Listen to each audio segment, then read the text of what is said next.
Les vraies voix, Frédéric Brindel. Accompagné magnifiquement ce soir par Philippe Bilger, par Caroline Pilastre et Jean Dorido. 18h32, c'est l'heure de notre grand débat. Vous pouvez intervenir, n'hésitez pas au 0826 300 300. Il y aura tout à l'heure ça buzz avec les auditeurs dès 19h. Beaucoup de gros débats aujourd'hui et donc celui-ci qui concerne notre campagne présidentielle. Sud Radio, les vraies voix. Le débat est ouvert. Hier, si vous avez regardé la télévision, après notamment le journal télévisé, vous avez vu, ça y est, s'enchaîner les 12 clips des 12 candidats. Et une chose m'a marqué, tout le monde dit « je vais augmenter le salaire ». Mais comment se fait-il que ça n'a pas été fait avant, finalement? Et la vraie question, celle que nous vous posons, vous, auditeurs de Sud Radio, un président de la République, finalement, a-t-il les moyens d'augmenter les salaires? Alors, sur les 12 candidats, 8 dans leur clip promotionnel évoquent cette hausse. Alors on y va, et tout le monde va être cité avec le même temps. Les 8 à préciser cela sont Nicolas Dupont-Aignan. Alors oui, je veux créer un 13e mois pour tous. Également Valérie Pécresse. Avec moi, les salaires augmenteront de 10% en 5 ans. Marine Le Pen. Ce projet veut aussi vous rendre votre argent en relevant fortement votre pouvoir d'achat par une augmentation de vos revenus. Nathalie Arthaud. Prendre sur les profits pour augmenter les salaires. Prendre sur les dividendes pour créer des emplois. C'est sûr, nous allons avoir une augmentation de salaire. Éric Zemmour. Je suis le seul qui vous propose de taxer moins pour gagner plus. Et même Fabien Roussel. C'est par le travail, des bons salaires et des bonnes retraites que nous tracerons un avenir de progrès. Franchement, on ne craint rien, n'est-ce pas, Anne Hidalgo? Vers le redressement et la prospérité, d'augmenter les salaires pour que le travail paie. Et puis Philippe Poutou. Les richesses doivent être partagées, que l'économie doit fonctionner pour les besoins de la société. S'ils sont élus président de la République, évidemment, c'est sûr, les salaires vont augmenter. Alors, ceux qui ne l'ont pas dit, il en reste 4. Ben voilà. Mais bon, alors, ce n'était pas dans le clip, mais je suis allé écouter qu'est-ce que dit, par exemple, Jean Lassalle quand on lui pose la question. 1400 € de SMIC, je veux aussi revoir le RSA. Voilà, il augmente. Que dit Jean-Luc Mélenchon? Baisser les coûts des services publics et augmenter les salaires de manière à ce que les gens puissent respirer. Yannick Jadot. Nous forcerons les branches à des négociations sur les salaires. Alors donc c'est sûr, quand on est président de la République, on peut augmenter les salaires. Que dit le président de la République? Augmenter les salaires tels qu'ils sont construits aujourd'hui, ça dépend de l'entreprise, du cycle productif, mais pas de manière générale. Et oui, ce qui tenterait plutôt à dire que c'est plus facile d'augmenter les salaires quand on est candidat que quand on est au pouvoir. Mais bon, nous posons la question et nous vous posons la question ce soir sur Sud Radio. Et surtout, nous allons avoir l'éclairage de Bernard Cohen-Haddad, président de la CPME de Paris-Île-de-France, la Confédération des petites et moyennes entreprises. Bonsoir Bernard Cohen-Haddad. Bonsoir. Bon, vous, en tant que représentant des petites et moyennes entreprises, on est d'accord, si le président de la République, quel qu'il soit, décide d'augmenter les salaires, vous pouvez suivre ou pas? C'est une décision de qui finalement? Malheureusement, c'est une décision des entreprises et parler d'augmentation des salaires, c'est d'abord parler de la compétitivité des entreprises et aussi parler du pouvoir d'achat. Parce que moi, je pense aussi aux revenus des travailleurs indépendants, des professions libérales, dont personne ne parle dans cette campagne. Et il faudrait peut-être un jour qu'on pense aussi à elles, parce qu'elles travaillent comme les autres, y compris parfois le week-end. Et je pense, bien entendu, à ceux qui sont intermittents du spectacle et qui parfois ont des difficultés à boucler les fins de mois. Donc je crois qu'il faut dire les choses où elles sont et mettre parfois les points sur les i. Mais l'augmentation des salaires dépend des entreprises, mais on peut, quand on est président de la République, ou lorsqu'on est un élu de gouvernement, faire en sorte d'intervenir sur les charges pour faire en sorte que si l'on baisse les charges, on puisse augmenter les salaires. Effectivement, encore faut-il qu'il y ait ce jeu des fléaux dans la balance ou des vases communicants. C'est ça la contrepartie. Et c'est peut-être là la question. Avant de donner la parole à Philippe Bilger, je voudrais juste rappeler cette étude qui est parue dans l'Opinion, le quotidien, aujourd'hui l'Opinion de l'Institut économique Molinari, sur les 6 principales économies européennes, sur ce que distribuent les employeurs. 7% de pouvoir d'achat en moins pour la France par rapport aux 6 autres. Alors il y a évidemment l'Espagne, l'Allemagne, les Pays-Bas, etc., etc. Et donc 51% dans le coût de l'employeur, 51% du salaire équivaut au prélèvement obligatoire pour un célibataire, et donc sa rémunération nette sur la totalité de ce qu'il coûte n'est que de 49%. Philippe Bilger, pourtant, certains candidats disent oui, effectivement, il faut baisser les charges, mais d'autres disent non, il faut les augmenter. Qu'en pensez-vous, Philippe? Quelle est la question qui vous vient à l'esprit? Je devine bien dans la question de Sud Radio une certaine subtilité, et la vôtre derrière, mon cher Frédéric, parce qu'immédiatement on a envie de répondre non. Le président ne peut pas, mais en réalité, il est clair, et notre invité l'a dit, il y a des manières de considérer qu'un président de la République qui vient d'être élu ou réélu a certaines possibilités, comme l'a évoqué quelqu'un qui aime beaucoup l'écologie, en indiquant qu'on peut faire une pression sur les branches, et d'autre part, on peut agir de manière relativement ferme au niveau de la politique de l'État par une influence directe sur le ministre des Finances. Donc, il ne faut pas considérer qu'un président de la République peut directement intervenir en faisant augmenter les salaires, mais il a des moyens de le faire par des pressions légitimes, démocratiques, et en tenant compte, je l'espère aussi, de la salubrité, de la santé des entreprises qui ne peuvent pas se voir imposer n'importe quoi au risque de disparaître. Je rappelle que ce soir, et ça sera comme ça jusqu'au premier tour de l'élection présidentielle, les vraies voix s'appellent aussi les vrais équilibristes, puisque nous sommes tenus à ne pas citer tel ou tel candidat, sauf à les citer tous ensemble. C'est ce que j'ai eu le plaisir de faire en lançant ce sujet. Je reviens vers vous, Bernard Cohen-Haddad.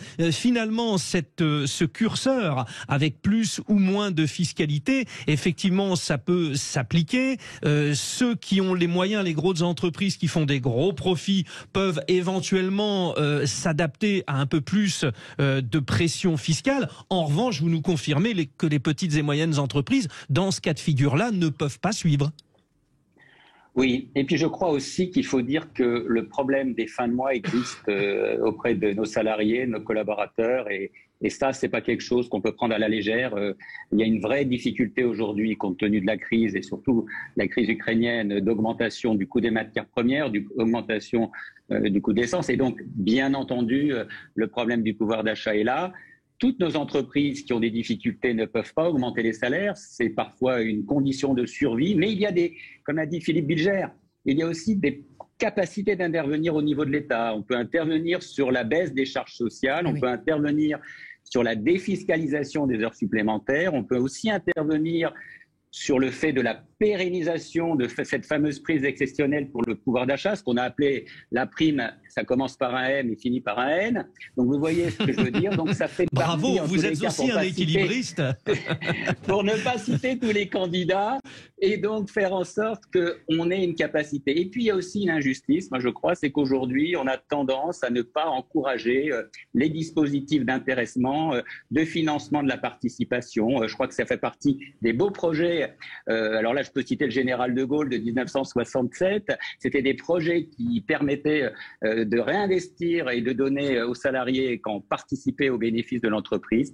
Je crois que ce projet doit être revu en incluant non plus seulement un projet collectif, mais aussi des participations individuelles. Ce débat, on doit l'avoir entre nous, on doit l'avoir de manière réaliste, sans passion et peut-être sans promesse qui n'engage que ceux qui les prononce. Oui, effectivement, on est bien sur la notion de promesse. Jean Dorido, c'est à vous sur cette question de pouvoir d'achat. Finalement, pour ne pas paraître, on va dire, irréel, il serait peut-être plus facile de dire, tiens, je vais faire baisser les loyers qui correspondent à une somme inconsidérable.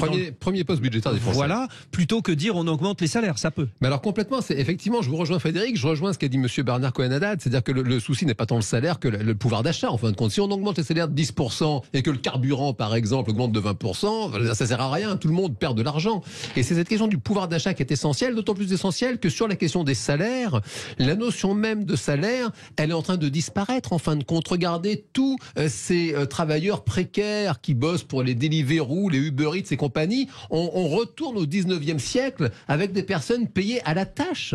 Ces gens-là, s'ils travaillent pas, monsieur Cohen-Haddad le disait pour les libéraux, je suis travailleur indépendant moi-même, psychologue libéral, c'est un fait que vous travaillez pas, vous n'avez pas de sous, vous n'avez pas de salaire. Je serais curieux de savoir comment ça se passe pour un éventuel 13e mois dans ces cas-là. Et du coup, j'aurais une question à poser à notre invité, c'est quel système, d'après vous, est possible pour justement augmenter le pouvoir d'achat? On est dans une mondialisation à outrance, le prix des transports de marchandises est parce que si ça bas ne dépend pas que de la France, effectivement. Oui, on a perdu notre art de la manufacture, on ne fabrique plus rien en France parce que ça coûte trop cher précisément. La mondialisation, on sait bien que c'est une excellente question, Jean Dorido, et comme Bernard Cohen-Haddad a montré que c'était un bon équilibriste, il va le faire dans un instant. Allez. Parce que nous revenons sur Sud Radio. Les vraies voix, Frédéric Brindel. Ah, quel débat! Et débat passionnant d'ailleurs. Je consulte Twitter. Vous êtes invité à donner votre avis. La question de ce débat des vraies voix sur Sud Radio. Un président de la République a-t-il les moyens d'augmenter les salaires? Vous dites oui à 49%. Ouh. Comme quoi, le débat que nous avons avec nos trois vraies voix, les trois vrais équilibristes, Philippe Bilger, Caroline Pilastre et Jean Dorido, et un équilibriste exceptionnel qui est avec nous, Bernard Cohen-Haddad, le président de la CPME Paris-Île-de-France. Je dis équilibriste puisque nous devons faire attention à ne pas citer les candidats, bien sûr. Alors il y avait une question, cher Bernard Cohen-Haddad. On évoquait avec Jean Dorido l'internationalisation. Il est là aussi le souci, c'est-à-dire qu'on peut choisir au niveau national les salaires, mais c'est pas aussi simple que ça.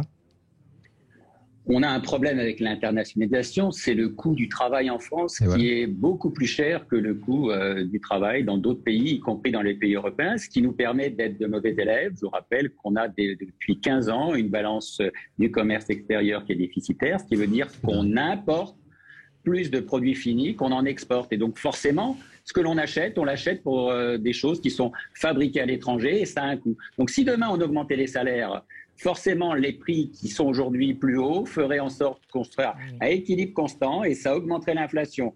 Donc c'est vraiment pas le système qu'il faut faire, c'est vraiment des promesses, j'allais dire, qui n'engagent, je le redis, que ceux qui les prononcent, ce qui est un danger parce qu'aujourd'hui on devrait avoir un vrai débat sur la diminution du coût du travail, sur l'amélioration de la formation de nos collaborateurs et donc une augmentation salaire, sur peut-être une petite coupure. Reprenez, vous en étiez à sur peut-être, on a eu une petite coupure. Oui. Sur une exonération, une revalorisation de la grille d'exonération des charges qui est aujourd'hui concentrée sur les bas salaires, ce qui fait en sorte que nos entreprises concentrent les emplois sur des bas salaires. Si on avait une grille d'évolution d'exonération des charges vers des 3,5 fois le SMIC, ce serait beaucoup mieux. Et puis peut-être une capacité aussi d'avoir une économie plus circulaire et plus responsable qui nous permettrait de consommer à proximité, à travers aussi un développement de notre autonomie stratégique. C'est peut-être ça le vrai débat. Encore faut-il avoir le courage de le faire et d'en débattre ensemble. Philippe Bilger.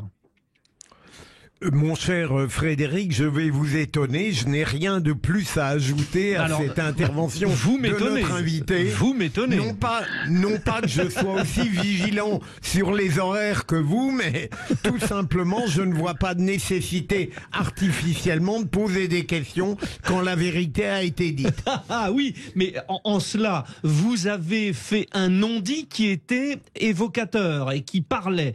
Caroline Pilastre. On sait que le pouvoir d'achat est au centre des préoccupations des Français. Beaucoup de Français n'arrivent pas à vivre dignement de leur travail, d'où le phénomène originel des gilets jaunes. Je pense que c'est possible en fonction de l'entreprise dans laquelle vous travaillez. Si elle est bénéficiaire et qu'elle a envie d'être vertueuse, elle fera ce geste. Vous avez plus ou moins, monsieur, répondu à ma question, qui était « Que pensez-vous des candidats qui proposent l'exonération des cotisations patronales ?» Est-ce que c'est réalisable réellement ? Bernard Cohen-Haddad. Oui, je pense sincèrement qu'aujourd'hui, aller vers une exonération des charges patronales, des charges fiscales, vers une meilleure, répartition des richesses à travers la formation et la formation de nos personnels qui montent en compétences, c'est vraiment l'enjeu. On a aujourd'hui un taux de prélèvement obligatoire de l'État et forcément de ceux qui pèsent sur les entreprises trop lourd. Et ça, ce qui nous permet en tous les cas d'être beaucoup moins compétitifs que d'autres pays, et je ne veux pas les citer, même s'ils ne font pas partie de la campagne présidentielle, mais on a toute une série de pays à bas coûts sociaux. Nous devons protéger nos acquis sociaux. Je crois qu'il faut le dire, et y compris lorsque l'on est un patron, on est favorable au dialogue social et à la protection de nos acquis sociaux. Mais aujourd'hui, on a un coût du travail et un coût des prélèvements obligatoires qui grèvent notre capacité de faire des économies, et on ne peut pas répartir sur les salaires et donc sur les prix à la consommation, parce que tout simplement, quand vous augmentez les prix, les gens se retournent non pas vers les prix les plus chers, mais aujourd'hui les prix les moins chers. C'est ce qui a paupérisé notre industrie, et c'est ça aujourd'hui le chemin que nous devons prendre, de revaloriser les produits industriels français, le Made in France. Ayons le courage de le dire dans cette campagne. Mais quand même, madame, messieurs, il y a certains candidats qui évoquent le fait d'une non-redistribution des richesses incroyable. Il y a des milliardaires qui ne veulent pas augmenter ils sont à la tête de leur entreprise et qu'ils ne veulent pas augmenter ne serait-ce que d'1%. Ah ben ils sont pas milliardaires par hasard. Hein. Voilà, c'est ça. Bah oui. Donc c'est pour ça que la place de Bernard Cohen-Haddad est effectivement centrale, parce que les petites et moyennes entreprises sont celles qui emploient le plus. Mais en même temps, ce ne sont pas celles qui sont montrées du doigt dans le cadre des déclarations de ces candidats. Vous comprenez ça aussi, cette nécessaire redistribution des richesses au plus haut niveau, c'est-à-dire le haut niveau financier. Mais on a bien vu que dans la crise, certains avaient gagné beaucoup plus que d'autres, et que ceux qui avaient, bénéficié de la crise étaient ceux qui avaient pu travailler sur des marchés en dehors de l'Hexagone et qui avaient pu défiscaliser, tout simplement faire du gain. Il n'y a jamais eu autant de dividendes, il n'y a jamais eu autant de bénéfices, il n'y a jamais eu aussi peu de répartition de la richesse. Et il faut avoir le courage de le dire. Ceci étant, c'est pas dans les TPE-PME que l'on voit cela. Les dividendes dans les TPE-PME, ils sont relativement portions congrues. Moi, je roule en scooter et vraiment, j'ai vu, je vous le dis parce que je le vis aussi, mon plein d'essence de mon scooter, il a pris 5 € et je ne fais pas plus de kilomètres avec 5 €. Et c'est vraiment une réalité de tous les jours, et je le vis aussi à travers le coût des matières premières qui ont augmenté de 100% parfois. Il y a une vraie réalité, et c'est pour ça qu'il faut prendre cela avec raison et avec aussi attention. Bien sûr, Bernard Cohen-Haddad. Voyez ma fierté, après mon intervention, finalement, Philippe Bilger, qui ne voulait pas dire quoi que ce soit, se décide à dire une petite conclusion sur 30 secondes, Philippe. Non, mais une petite conclusion, en fait, dans cette campagne, tout de même, à l'encontre des gens qui disposent de revenus confortables, je trouve qu'il y a une démagogie certaine, j'allais dire, ça, bien aussi bien de la part d'un candidat qui est pour la lutte des classes que de la part d'une candidate qui n'aura pas un gros score, ou de la part de quelqu'un dont j'ai évoqué tout à l'heure sa passion pour l'insoumission.